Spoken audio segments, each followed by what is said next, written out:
Hi friends, ఇదేంటో చూశారు కదా, ఇది పుచ్చ మొక్క.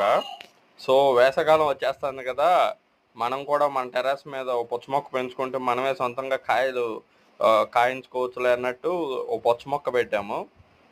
సో పెట్టిన తర్వాత ఇది చూడండి, మంచిగా పూలు అట్లాగే కాయలు కూడా 2 పిందెలు వేసింది. పిందెలు కూడా ఒక్కొక్కటి దగ్గర దగ్గరగా ఒక దెబ్బ పండు సైజు వచ్చినాయి. సో రోజు మేము వీటికి ఇంకా నీళ్లు పోసేటప్పుడు వాటిని చూసుకుని ఓకే మంచిగా గ్రోత్ వస్తుందని అనుకుంటున్నాం. మాతో పాటు మా పిల్లలు కూడా వస్తారు, వీటిని చూసి వాళ్ళు కూడా చాలా ముచ్చట పడుతున్నారు, హ్యాపీగా ఫీల్ అవుతున్నారు అని అనుకున్నాము.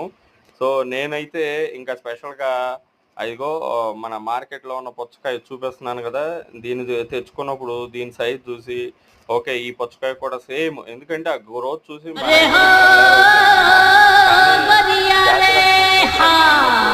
నేను లేకుండా చూసి మా చిన్నవాడు చూసారా తెచ్చేసేసి వాళ్ళ అమ్మ పెట్టి కాయలంట వాడికి కోసి ఇవ్వాలంట.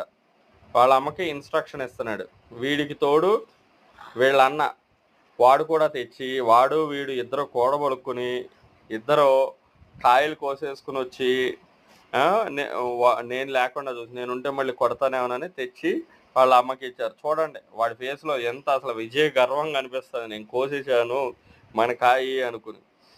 తర్వాత నేను వచ్చిన తర్వాత నాకు వాళ్ళ అమ్మ నీకు సర్ప్రైజ్ ఉంది అని అంటే మళ్ళీ వీళ్ళు దాచేయమని చెప్పడం అనమాట. నేను ఎక్కడ తిడతానో కొడతానో అన్నట్టు.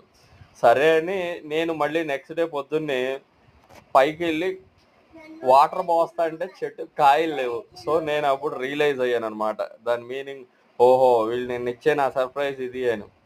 ఇంకా ఏం చెయ్యాలో తెలియక ఇంకా అదిగో నా బాధ ఎవరితో చెప్పుకోలేక ఇగో ఈ పుచ్చకాయని చూసుకుంటా ఇట్లా ఫీల్ అవుతా. ఇగో నెక్స్ట్ దాడిలో మనకి ఈ రోజు నాతో మాట్లాడడానికి ప్రయత్నించకండి, సెల్ఫీలు తీసుకోవడానికి ప్రయత్నించకండి, చుట్టూ 4 కంటే ఎక్కువ ఉండడానికి ప్రయత్నించకండి.